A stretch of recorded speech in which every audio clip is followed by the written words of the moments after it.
The circle is cast, the candles lit, the spell is spoken, and Mother Moon is watching all that we say and do. For the next short passage of time, you are in an enchanted place called the Wytching Hour.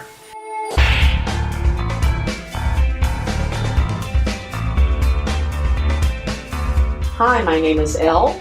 And my name is Bill. And this is the Wytching Hour, January 2019. So, here we are in a brand new year. My eyes are healing nicely, and Bill has been given a pretty good bill of health. So we are finally back in the swing of things. With any luck, we'll try to produce a Wytching Hour for our fans several times a year, so let's get started. Now, I suppose almost everyone knows that pagans celebrate two New Years, one at Samhain and the one we just celebrated. The one almost everybody in the world celebrates, with a jiggle of dates here and there. When I was researching a few things about the 2019 New Year, it says that it is the year of the pig. Not a very glamorous image for a New Year, however. I did notice that many advertisers and graphics gurus tried very hard to put lipstick on their images to make all manner of pigs cute. Not really sure how lucky pigs are, but I am sure someone out there will fill me in. In the meantime, William and I would be very interested in knowing how you passed your old year and what your plans are for your new year. Right now, Bill will fill you in on a few things we experienced in our new year. My guess is pigs aren't really lucky considering how popular ham and pork barbecue are in the South. But anyway, our new year started with the holiday fun at Samhain at the end of October. Great. Yeah, that was great. We had rituals, partying, and an energetic rendition of songs from Hocus Pocus, if you remember that movie. From there, we sailed into Thanksgiving, the harvest celebration, with a sit-down dinner for 12 people. Oh, God, that was wonderful. Yule was close behind with a timely ritual, festive foods, and friends, and a lively gift exchange. Over 20 revelers saw in the holiday season. Okay, wait a minute. Nobody brought me the BMW. I was not pleased about that. Nobody brought her the BMW. It happens. Over 20 revelers saw in the holiday season, and then out-of-town guests filled our house for a Merry Christmas with another dozen for a Christmas Day dinner. Yeah, that was great. Then we rang in the New Year with a few close friends and finished the festivities with another lively group for the traditional New Year's dinner. Which was yummy.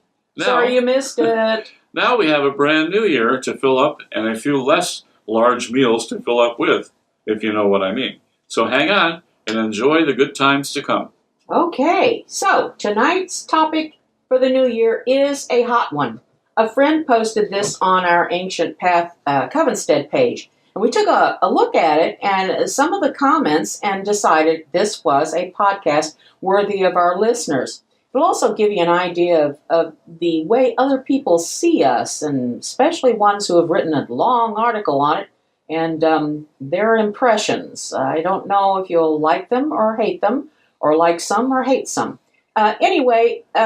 So I want to see what you think. We don't necessarily agree with all the salient points the author brings forth in his piece, but it is very thought-provoking, and we are hoping that we will get some feedback from our listeners on this one, speaking of which, we will be using our feedback we get from our listeners from each podcast on the following podcast. So be sure and use a name you don't mind being used on the Wytching Hour when we read your comments.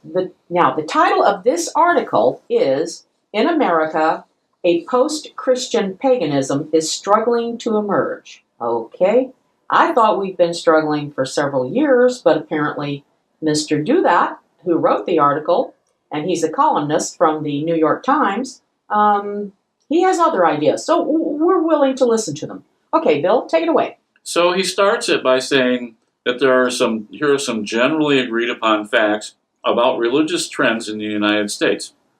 Institutional Christianity has weakened drastically since the 1960s. Maybe. Lots of people who once would have been lukewarm Christmas and Easter churchgoers now identify as having no religion, or being spiritual but not religious. The mainline Protestant establishment is an establishment no more. Religious belief and practice now polarize our politics in a way they didn't a few generations back. So he says, what kind of general religious reality should be discerned from all these facts, though, is much more uncertain. And there are various plausible stories about what early 21st century Americans increasingly believe. The simplest of these is the secularization story, in which modern societies inevitably put away religious ideas as they advance in wealth and science and reason, and the decline of institutional religion is just a predictable feature of a general late modern turn away from supernatural belief, saying that religion is basically only for the well-to-do people and the poor people are all this, believe in ghosts and ghoulies or something like that. I don't know. Whatever. But he continues, the secularization... Which is perfectly okay, but go ahead. He continued, the secularization narrative is insufficient because even with America's churches in decline, the religious impulse has hardly disappeared. That's true. In the early 2000s, over 40% of Americans answered with an emphatic yes when Gallup asked them if a profound religious experience or awakening had redirected their lives. That number had doubled since the 1960s, when institutional religion was more vigorous. A recent Pew survey on secularization likewise found increases in the share of Americans who have regular feelings of spiritual peace and well-being, and the resilience of religious impulses and rhetoric in contemporary political movements, even or especially on the officially secular left, is an obvious feature of our politics. Okay, I didn't know that we had a official secular left, but I did know that all religion, depending on whose it is, seems to be seeping into politics. Or vice versa. Or vice versa, absolutely. Okay, so he goes on to say, so perhaps instead of secularization, it makes sense to talk about the fragmentation and personalization of Christianity. This man is in love with Tion. To describe America as a nation of Christian heretics, if you will, in which traditional churches have been supplanted by self-help gurus and spiritual political entrepreneurs. These figures cobble together pieces of the old orthodoxies, take out the inconvenient bits, and pitch them to mass audiences that want part of the old-time religion, but nothing too unsettling or challenging or aesthetic. And he says the result is a nation where Protestant awakenings have given way to post-Protestant, okay, this is a good one, wokeness. Wokeness, I swear it. Where Reinhold Niebuhr and Fulton Sheen have seated, and only a few people are going to know who the hell those people are because they're old and dead, I think, have seated pulpits to Joel Osteen, who's very much alive, and Oprah Winfrey, who's very much alive, and probably horrified that her name was used in this article, where the prosperity gospel and Christian nationalism rule the right, and a social gospel denuded of theological content rules the left. In other words, the physical pulpit has now become television. Looks like. He says he wrote a book about this. He wrote a book on this theme, but in the years since it came out, that he's wondered if it was incomplete. And he says there has to come a point at which a heresy becomes simply post-Christian, a moment when you just believe people who claim they have left the biblical world picture behind, and a context where the new spiritualities add up to a new religion. Which is why he says he became interested in books and arguments that suggest there actually is, or might be, a genuinely post-Christian future for America, and that the term paganism might reasonably be revived to describe the new American religion currently struggling to be born. When, here you go, this is America. You have a bouncing baby religion. Oh, yeah, right. I think, though, that we've had a bouncing religion of paganism for actually a couple of thousand years here and there.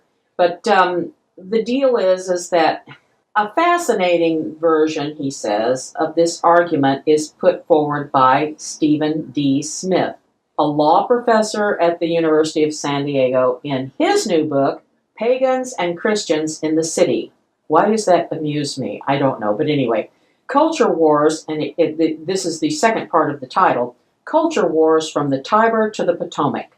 Okay, Smith argues that much of what we understand as the march of secularism is something of an illusion, and that behind the scenes, what's actually happening in the modern culture war is the return of a pagan religious conception, which was half buried, though never fully so, by the rise of Christianity. That part is true, except that we've been emerging much longer than this guy thinks we have. Yeah, okay. And the Christians took all our stuff. Now, don't be hard on them, darling. Yes, dear. We have Christian friends. Remember that. Okay, so he asks, what is that conception? Simply this, that divinity is fundamentally inside the world rather than outside it. That God or the gods, or being, are ultimately part of nature rather than an external creator, and that meaning and morality and metaphysical experience are to be sought in a fuller communion with the immanent world rather than a leap toward the transcendent. Okay, first of all, honey, I'm going to spell eminent so that everybody kind of gets an idea of what this means. The word that this man is using, and it is a word, I-M-M-A-N-E-N-T.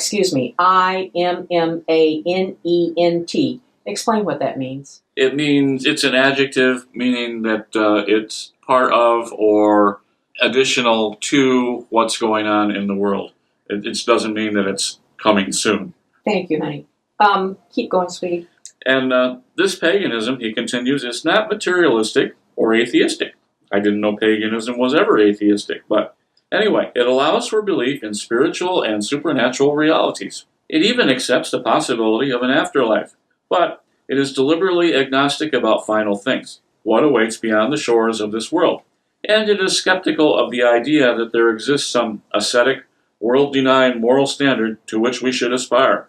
Instead, it sees the purpose of religion and spirituality as more therapeutic, a means of seeking harmony with nature and happiness in the everyday, while unlike atheism, it insists that this everyday is divinely endowed and shaped, meaningful and not random, a place where we can truly hope to be at home, a warm and fuzzy blanket we can wrap around us and not worry about anything that happens. You know what's really funny? I thought that's what all religions tried to do, was produce harmony and a feeling of well-being and,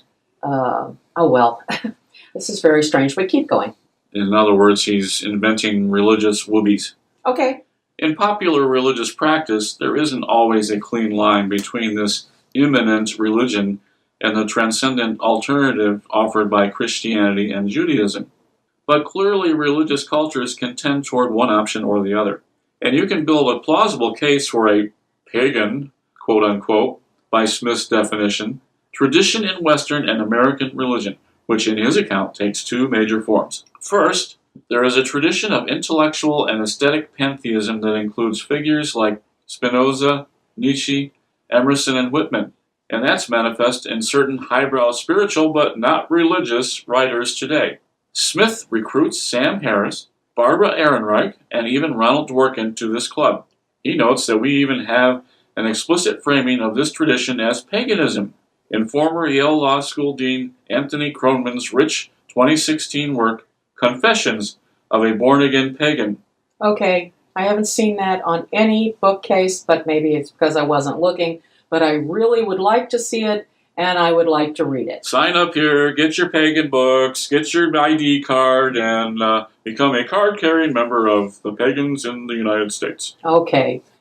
Second, there is a civic religion, like the civic paganism of old, that makes religious and political duties identical and treats the city of man as the city of God, or the gods, a place where we make heaven ourselves, which I do believe in, instead of waiting for the next life or the apocalypse, which I absolutely deny. I just can't stand the idea of waiting for life or waiting for an apocalypse. However, I do not think that people who do believe that shouldn't if they want to. This immanent civic religion, Smith argues, is gradually replacing the more biblical form of civil religion that stamped American history down to the Protestant Catholic Jew 1950s. Whether the social justice theology of contemporary progressive politics or the transhumanist projects of Silicon Valley, we are watching attempts to revive a religion of this world, a new model paganism, to reclaim the city that Christianity wrested away from it centuries ago. Okay, here we go. These descriptions are debatable, but suppose Smith is right. Is the combination of intellectual pantheism and a this world-focused civil religion enough to declare the rebirth of paganism as a faith unto itself, rather than just a cultural tendency within a still Christian order? Oh, that just is the saddest thing I've ever heard. We have to ask permission to be pagan. I guess, but haven't we always? Mm.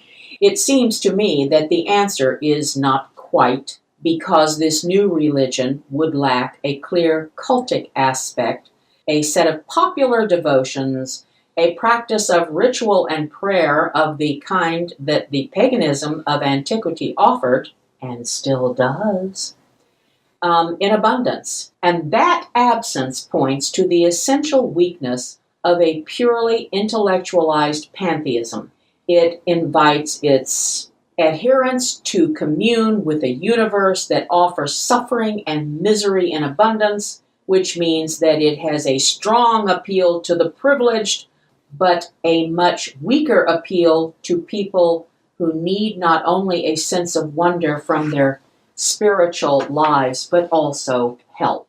However, there are forms of modern paganism that do promise this help, that do offer ritual and observance, augury, and prayer, that do promise in some form gods or spirits really might exist and really might offer succor or help if appropriately invoked. He says he has in mind the countless New Age practices that promise health and well-being and good fortune, the psychics and mediums who promise communication with the spirit world, and also the world of explicit neo-paganism, Wiccan and otherwise. Okay, I don't know why this man just continues to write something that sounds really good and really wonderful and then completely screws it over.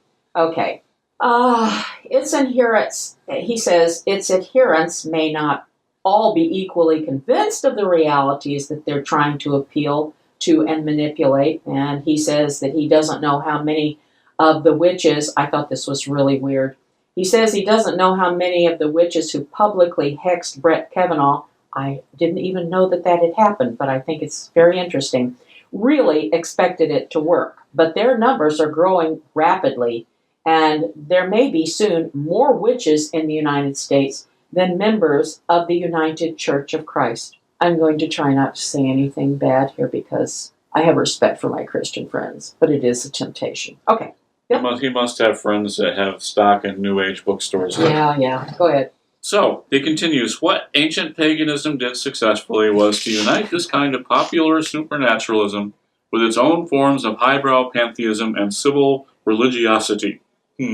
Thus, the elites of ancient Rome might reject the myths about their pantheon of deities as just crude stories, but they would join enthusiastically in public rituals that assumed that gods or spirits could be appealed to, propitiated, honored, and worshipped. Okay. Is he trying to make up for saying what sounded like to me of, maybe we would come to a time when pagans would just think of our stories and our legends and our myths and everything as just crude stories? Or is he trying to say that they would join enthusiastically in public rituals that assumed that the gods and spirits could be appealed to, appropriated, honored, and worshipped? Any excuse for a party, I guess. Yeah, go ahead, sweetheart. So he continues that to get a fully revived paganism in contemporary America, that's what would have to happen again. The philosophers of pantheism and civil religion would need to build a religious bridge to the New Agers, again, and neo-pagans. Again. and together they would need to create a more fully realized cult I hate that of word. the immanent divine, an actual way to worship, not just to appreciate the pantheistic order they discern.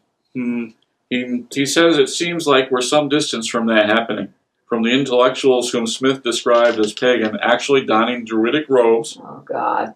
or from Jeff Bezos playing Pontifex Maximus for a post-Christian civic cult. I wonder why he had to add that, but okay. The Pope of modern economy. Anyway, the 1970s, when a DC establishment figure like Sally Quinn was hexing her enemies, never heard of her, were a high water mark for those kinds of experiments among elites. Now, occasional experiments in woke witchcraft and astrology notwithstanding, there's a more elite embarrassment about the popular side of post-Christian spirituality. I'm glad, he says, that embarrassment may not last forever. Perhaps a prophet of a new harmonized paganism is waiting in the wings. Until then, those of us who will still believe in a divine that made the universe rather than just pervading it, and who have a certain fear of what more imminent spirits have to offer us, should be able to recognize the outlines of a possible successor to our world picture, while taking comfort that it is not yet fully formed. Wow. Okay. I feel relieved. Do you feel it's really funny. It's obvious that Mr. Dudat is a very bright man, but I just question his research on this, and I'm questioning the fact that he doesn't know that we're not only out here, but we have been out here for quite a long while.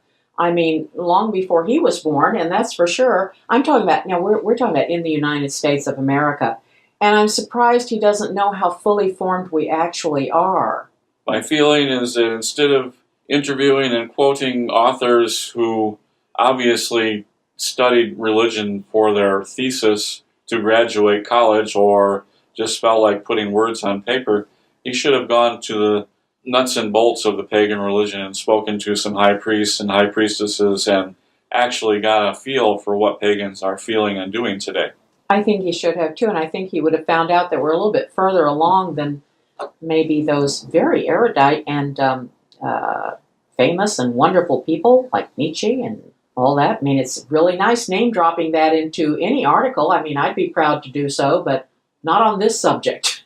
Well, he's like expecting the pagans to be sitting around waiting for a prophet to come, like a pagan Muhammad or a pagan Christ or something like that. And the prophet that we're looking for isn't necessarily a physical being, but the awakening of the religion inside of us, not something that we can see from outside. Well, at least for Ancient Path, which is our tradition, Ancient Path is waiting for nobody, and Ancient Path believes that everything that we are and everything that we can be is within us. And of course, we love Mother, we worship Mother, and she's our deity. And well, we'd love to have some feedback from all you out there that listen to this article and listen to our comments, and maybe you think we're off base. Let us know. I mean, that's what we're here for. Maybe you agree with some things that he said. Maybe you agree with some things we said. But we don't know if you don't tell us. That's right. Okay, that's a wrap. And here we go. Sweetie, it's time to blow out the candles, pack our herbs, close our book of spells, fold our tents. But before we go, we'd really like to hear from you. We'd like to know what you'd like to hear from us on the show and how often. We'd also like to hear from you if you are involved in the pagan community or a pagan community and have something you'd like to share with the listening audience, whether it's in our area or your area. If you live in our area, it's even possible that you could come and do a guest spot with us on the Wytching Hour. Contact us through the website, thewitchinghour.com. We'd also like to thank the team of magicians who helped put this show together. So, Rob, take it away. Tell them what you're up to, how to find you, and give us your opinion of whether you think pigs are lucky or not. Thanks, guys. And I like pigs with the right kind of barbecue sauce, which is probably not a good omen for the year. But like Elle said, contact us through the website, thewitchinghour.com, or just shoot us an email at l@thewitchinghour.com. We try to make things easy. Anyway, Elle and Bill will be back before you know it, so subscribe to the show, and we'll see you soon.